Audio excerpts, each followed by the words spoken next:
আপনি বলতেছি এতগুলা লোক যদি আপনি ওখানে যান, ওই যে রনি ভাই যাক আর কয়েকজন যাক, সবাই যাওয়ার দরকার নেই, এটা বলতেছি আমি। এখানে তো কয়েকজন মাত্র, আমরা তো কয়েকজন, আমরা তো বোকা না। আপনারা কয়েকজন চলেন না, কয়েকজন চলেন। হ্যাঁ চলেন, তাহলে এত বসে আছেন আপনি এতক্ষণ কেন বসে আছেন? সবাই ভাই আমার দরকার না। ঠিক আছে, আপনি কেন আপনি অন্যায় করছেন আবার কথা বলেন?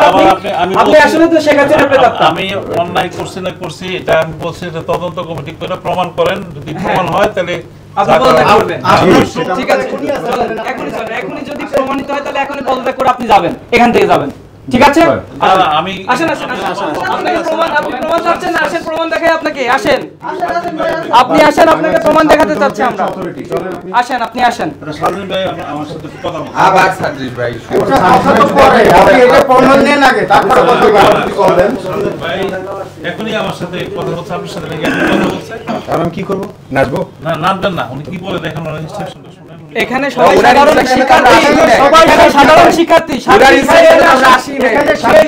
কেউ না, সার্জিস ভাইকে, হ্যাঁ এখানে আসুক, সে এসে বলুক। এখানে সবাই সার্জিস ভাইয়ের প্রতিনিধি, সার্জিস ভাই ছাত্র প্রতিনিধি, এখানে সবাই ছাত্র। চলেন না, আপনি কিন্তু সার্জিস ভাইকে মিসি প্রেজেন্ট করতেছেন।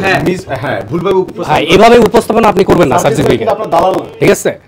সার্জিস ভাইকে দালাল না। সার্জিস ভাই কিন্তু বারবার সে আমাদের বলছে কখনো অন্যায়কে প্রশ্রয় দিবা না, আমরা অন্যায়কে প্রশ্রয় দিব না। আপনি আমাদের সঙ্গে যাবেন, আপনি আমাদের সঙ্গে যাবেন এবং দেখবেন যদি অপরাধী প্রমাণিত হন তাহলে আপনাকে এখনই এখান থেকে চেয়ার ছেড়ে আপনাকে পদত্যাগ করতে হবে। একদম শেখ হাসিনার মতো লাগে। ঠিক আছে?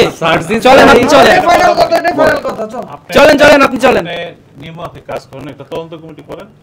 অবশ্যই করব। আপনি আমাদের দরকার এখন, আপনি শুধু যাবেন রোগীদের সাথে, আমাদের যারা কথা বলুন। চিকিৎসা করেন চলেন, সবাই চলেন, অবশ্যই চলেন। মানে আমাদেরকে উপরে পাঠায় আপনি অ্যানাদার মিটিং করতেছেন। এটা আপনি কত বড় ফল্ট করছেন এটা আপনি নিজেও জানেন না। আপনি বলেন যে আপনি যাবেন, আপনি এখনো চেয়ারে বসে আসলে আপনি ফল্ট করছেন বিধায় এই যে ডিলেমিতে বসেন যাইতে, বুঝছেন? আপনি ফল্ট না করলে আপনি সঙ্গে সঙ্গে যাইতেন, আপনাকে প্রমাণিত করার জন্য আপনি সঙ্গে সঙ্গে যাইতেন, আপনি বসে মিটিং করতেন না। ওই মিটিং করে কি আপনি সার্জিস ভাইদেরকে মিসপ্রেজেন্ট করবেন না, তারা কিন্তু যাদের আন্ডারে রোগী আছে। এখন প্রথম শুক্রবারে আমরা ভর্তি হয়েছি, শনিবার দিন আমাদের ডাক্তারি দেখছে। তারপর থেকে আমাদের বলে যে হলো 3 তলায় যেতে, 3 তলায় গেলে পাঠিয়ে দেয় 4 তলায়, এরকম করে আমাদের বুধবার পর্যন্ত কাটাইছে। পরে লাস্টে নীলা ম্যাডাম আছে না, নীলা ম্যাডামের সাথে পরিচয় হয়েছে।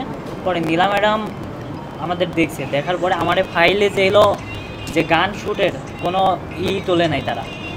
পরে নীলা ম্যাডামে পরে এই সব ফাইল কমপ্লিট করছে, কমপ্লিট করে পরে বুধবারে কমপ্লিট করছে, বৃহস্পতিবারে অপারেশন করছে।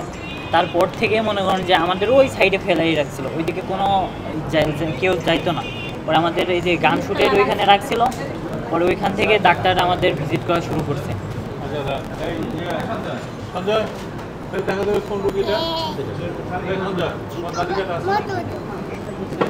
বলো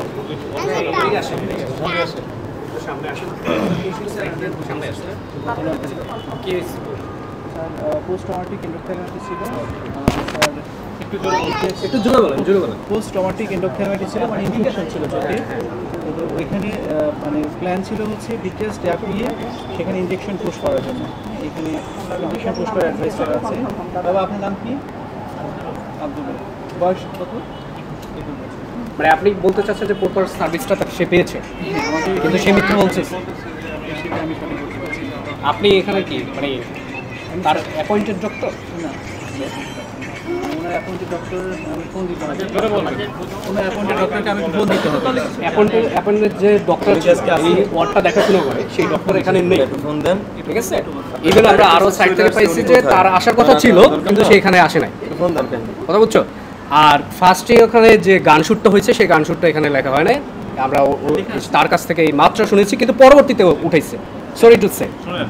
এখন এই যে রোগীর এলিগেশন শুনছেন আপনি? আমার কথা শুনবেন, বলেন। রোগীর এলিগেশন তো শুনছেন। আপনার কথা শুনেন, রোগী তো গান শটটা কিছু বুঝবে না। রোগী আসছে ইমার্জেন্সিতে, প্রথম ইমার্জেন্সিতে অবশ্যই গান শট না লেখা রোগী চিকিৎসা করবেন। এটা কি অপারেশন হয়েছে? হ্যাঁ, অপারেশন হয়েছে? অপারেশন প্রয়োজন আছে? ডাক্তার বলতেছে না, উনি বলতেছে না, আমি তো অ্যাটেন্ডেড ডাক্তার না। আচ্ছা ঠিক আছে, ঠিক আছে ফোন দেন। হ্যাঁ হ্যাঁ, নমস্কার। দেখুন ওনার তোমাদের ইউনিটে, কোশিসার ইউনিটে একটা রোগী ভর্তি আছে, রোগীর নাম হচ্ছে আব্দুর রৌফ, 21 বছর। ওনাদের ওই যে কী করছো তোমরা? এন্ডোথেলিয়ামাইটিসের জন্য কি অপারেশন করেছিলা? অপারেশন করেছিলাম। আচ্ছা আচ্ছা সেই অপারেশন বাদ দেন, তার থেকে বড় বিষয় হচ্ছে নেগলিজেন্স কিন্তু এখানে উঠছে, কোশ্চেন মার্ক কিন্তু এটা না, যে অবহেলা শিকার হয়েছে সেই অবহেলার ব্যাপারে আপনি দেখেন, কি আপনি বলবেন? শোনেন না, আপনি শোনেন, এখন আপনারা মিডিয়ার সামনে অনেক কিছু বলতে পারেন, এটা দেখেন, করবেন, আপনি কিন্তু না, টু বি অনেস্ট এখানে নেগলিজেন্স হয়েছে আমাদের ছোট ভাই। আপনি আমার কথা শুনুন, আমার শোনেন, কথা শুনুন, ডাক্তারের কথা শুনবেন তো? হ্যাঁ অবশ্যই অবশ্যই, আপনি বলেন। আপনি ভাই আপনি বলেন, একটু বাইরে যান, সবাই একটু বাইরে যান। আপনি বাইরে যান। আগে আমার আমাদের লোক একটু কিছু বাইরে যান। কথা শুনেন, রুগী আসার পর তাকে রিপেয়ার করা হয়েছে, রিপেয়ার করার পরে এখন দেখেন এই চোখের ভিতরে ব্লিডিং আছে, এটার জন্য আরেকটা অপারেশনের জন্য সে অপেক্ষা করতেছে।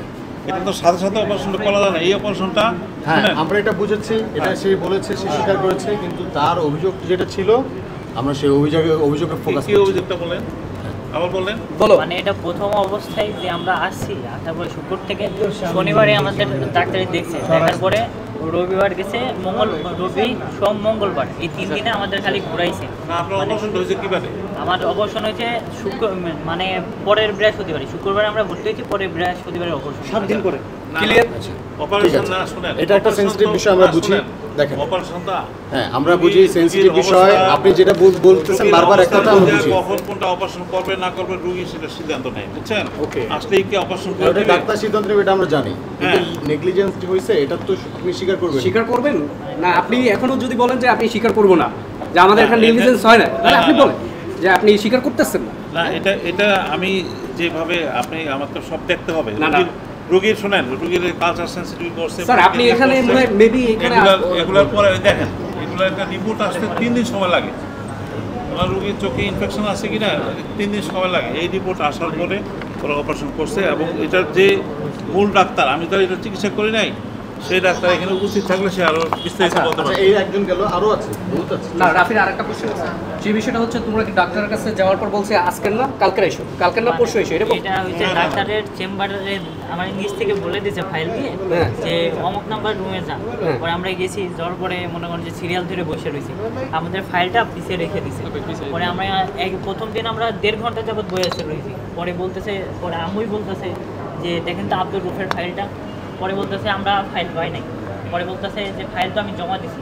পরে বলতেছে তাহলে ফাইল জমা দিয়েছেন কই গেছে? পরে থেকে বেডের সাইডে পড়ে রয়েছে।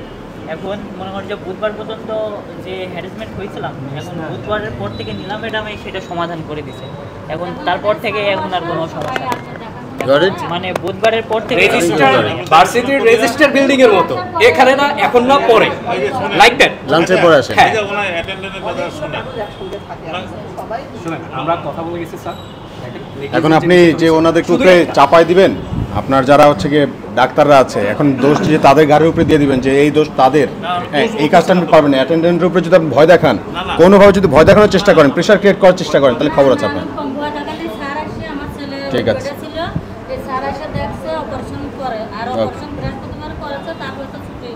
আচ্ছা এটা তো পেয়ে গেছি আমরা, কিন্তু আমাদের অভিযোগ যেটা ছিল সেটা তো আপনি বুঝেছেন নাকি? চলো। আচ্ছা অনেক কথা এই যে এখন বলছে যে গোনাকে ঘুরাইছে, হ্যাঁ আপনার কি কথা সমস্যা ছিল? ঠিক আছে, এই বলতেছি তো এখন শোনেন।